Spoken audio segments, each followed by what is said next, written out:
Let's have a look today at the Sterling Arms International R9 Mark I pistol caliber carbine. So in the box, we'll start it off with our owner's manual.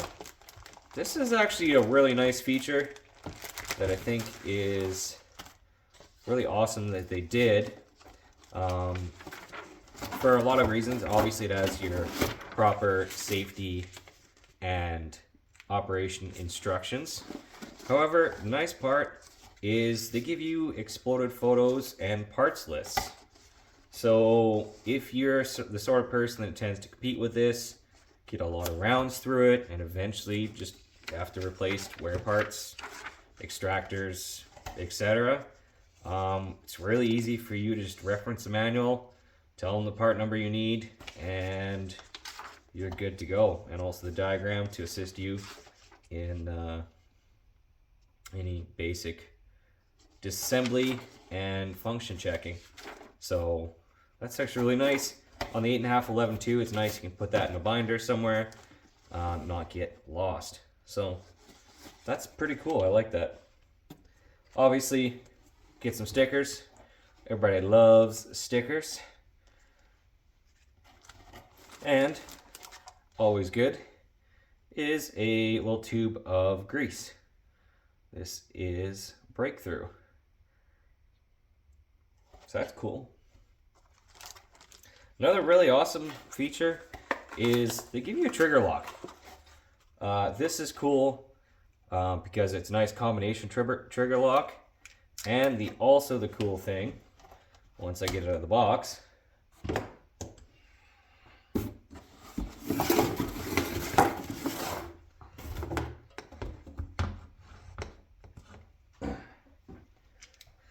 cool thing is it actually fits the trigger guard. You have to push on the mag release a little bit. However, it will go on and it will lock on. That is nice. How about that? And it's got the Sterling Arms logo on that. Now it comes with a Picatinny style attached stock. Fairly nice stock. This is a pre-production stock. The actual stock it's going to come with is going to be a little bit different, but really nice. Can easily be placed on there. Also, great feature about that compared to other PPCs is because you don't have the weight or a spring going into the buffer tube, you could go with the folding stock on this bad boy, or a wire stock to even go lighter weight. Speaking of weight, this bad boy weighs in at 7 pounds and has a nice balance point. A good bit of that is in part to the fact that the receiver is 70-75 aluminum, and also our barrel is of a unique design in that the last 6 inches or so are bored out. What I mean by that, barrel actually swells in this area above dimension, and the last 6 inches is actually about 700 thou. So essentially,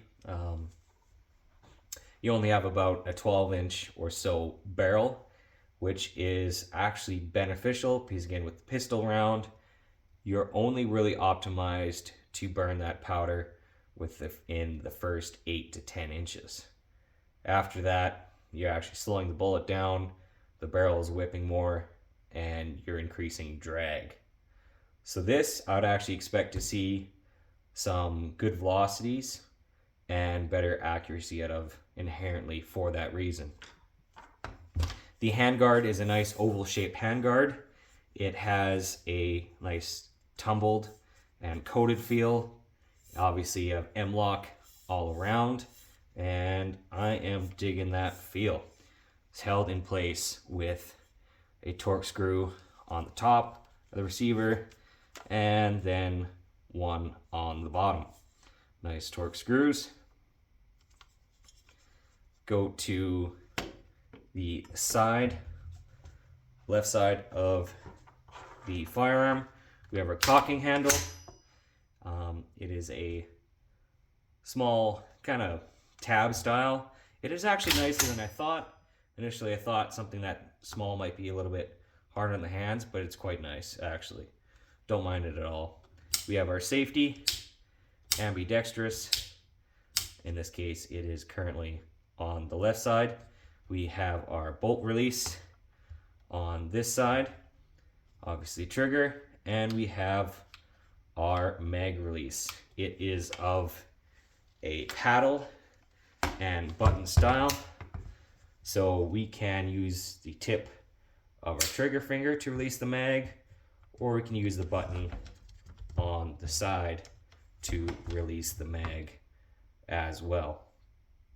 So you got a couple different options, which is quite nice.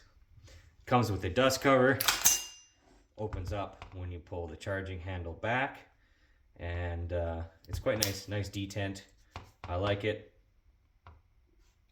So those are some basics. The grip is also quite nice. One thing I've also discovered, it's got a little dampening element inside. You could put some cheesies in there if you also get a little bit hungry during the match. So that's quite nice. On the back side of the receiver, we have a QD swing swivel stud point. So also great if you're running a single point sling. So now this rifle comes with a 5-round short MP5 style mag. It is actually specifically designed for this rifle, in which it has a last round hold open. Set the mag in, it will hold the bolt back. So obviously 5, not fun, but Sterling Arms has also brought in the 10-round pistol magazine for this rifle, specifically made for this rifle. So this rifle currently comes in 9x19 only, but that may change in the future. So a lot of people tend to like or be stuck with their Glock mags because they have a lot of them.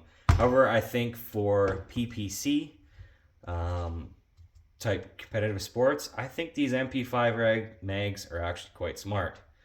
And I'll reveal a few reasons why. First off is the angle of insertion.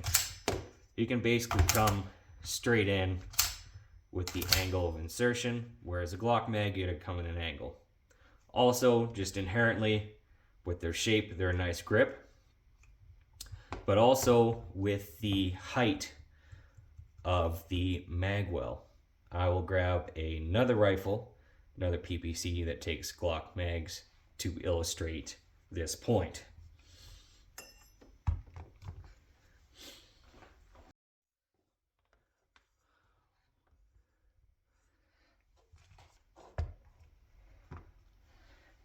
As you can see, the height from essentially the receiver to the mag well, there's quite a bit difference. So really, you have more freedom of hand position on the magazine. Obviously, I know you can get longer Glock mags, but I feel that there's another ergonomic advantage with the angle of the Glock mag back. You're moving your hand more backwards to get the mag in, and you actually have a longer distance before you're going to your handguard to hold on the rifle. Whereas with R9, you have a shorter distance and it's more ergonomic in terms of efficiency of motion. Also, even just the fact of having to get your hands so close together, it makes this rifle really unstable. And because of the R9's design, your center of gravity is further back than this rifle in this case. Feels much more balanced, much easier to handle during those mag changes. So for basic disassembly, we'll remove the magazine, We will make sure our firearm is clear. Remove the stock by pressing the release latch on the stock. And then we have 2 takedown pins that are the push pin style. So we will very simply press those out.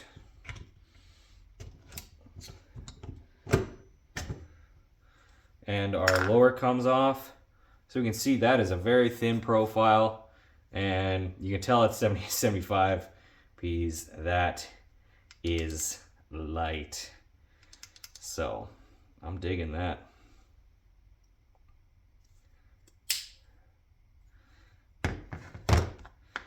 Then for our upper, to remove the bolt, we simply pull back on our spring, and we will push our spring forward and give it approximately a quarter turn. Withdraw it from the bolt. And that's our basic teardown for cleaning and inspection. We have our firing pin safety, so it will not fire out of battery. That is what's locking our fire pin in place, and we'll only unlock it once it is fully in battery. So I'm actually going to take this one step further, and I'm going to remove the handguard. Loosen off, screw at the bottom.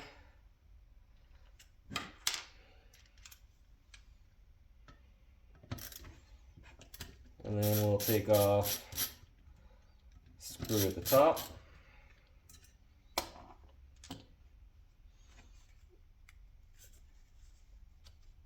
Wiggle that off. We can see our barrel, and we can see again that that swell that we're talking about. So you can see that the pick rail kind of goes across top of the receiver, laps in. That thread insert is helicoiled in there, and we can really see how that last bit of our barrel just swells up and opens up. And then of course a barrel nut. So we'll slide that back on. Fits in there nicely.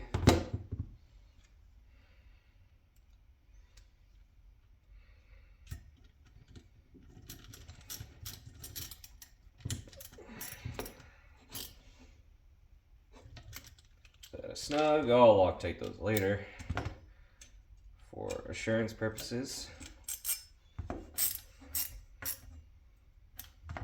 And the handguard's back on.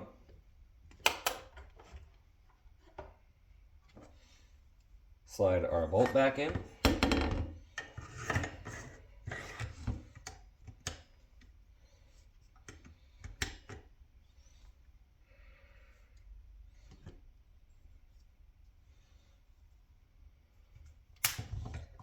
Get our front pin in. And then you just have to make sure that the rear of that piece just slips in. Rear push pin in.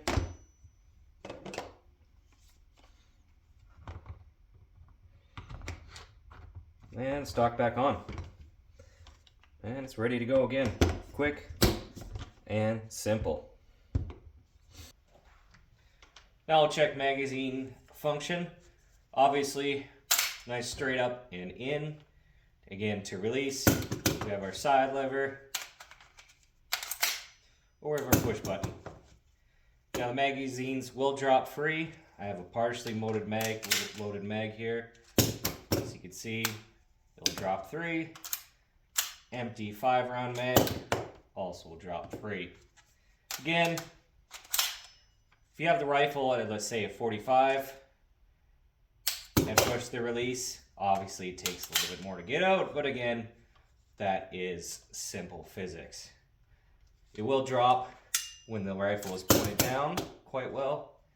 And if it is pointed up, obviously it's not really going to drop out. So it is also nice, I find, if you're going to strip the magazine. I find grabbing the mag, pressing the release, pulling it down if you are holding onto your mag is a nice methodology. Personally, I find it can be a little bit hard on the finger with the basically ambidextrous paddle release. I kind of prefer the button. However, it's nice to have both options there depending on your situation. So, and a note on the mags. So the important thing to understand is this rifle may be new to market, but its design is actually old. Again, it's just like a new car. It takes a while before it actually comes into production, and it's generally planned a year or two beforehand. Same with this rifle. So this rifle was designed before December 5th, 2023, which is important in Canada because that's when effectively the design changes of firearms coming to market rules changed. So this PCC essentially follows the same rules of your post-first OIC firearms laws, or I guess even really pre-first OIC, and it was not named in the second OIC. Therefore, this with the 18.6 inch barrel is non-restricted.